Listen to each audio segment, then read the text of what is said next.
Samantala, ilang farm-to-market roads sa Davao Occidental ang natuklasang ghost projects ng Department of Agriculture.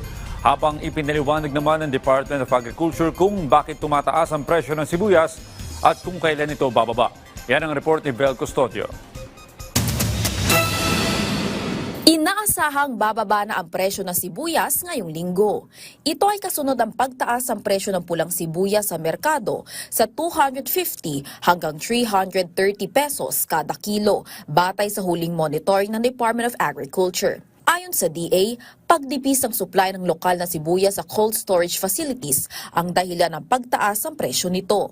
Supply pa kasi ito noong Marso na huling harvest season ng sibuyas ngayong taon.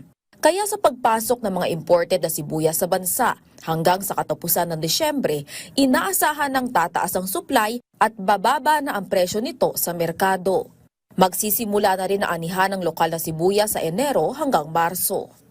8 farm-to-market road o FMR sa Davao Occidental noong 2021 hanggang 2023 ang sinasabing missing ng Department of Agriculture. 4 dito ay tila hinahabol ang paggawa sa kalsada dahil nang bisitahin itong nakaraang buwan ay basa pa ang semento, habang ang nalalabing 4 naman ay ghost project.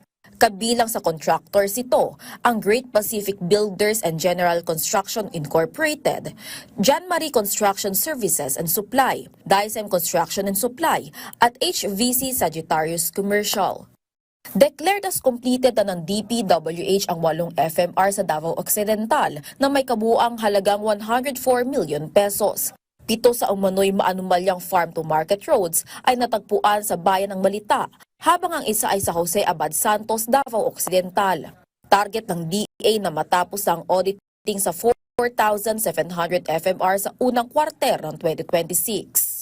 Nilinaw ng DA na walang kinalaman si dating Presidential Legislative Liaison Office Undersecretary Adrian Bersamin sa 2025 budget ng ahensya. We don't know anything na merong kaugnayan. There was never an instance that the DA were in talk with the office of Adrian Bersamin in regards to the budget of the department. Matatanda ang isa si Bersamin sa naghain ng voluntary resignation noong nakaraang linggo matapos may ugnay ang pangalan nito sa umano'y budget insertions. Vel Custodio para sa Pambansang TV sa Bagong Pilipinas.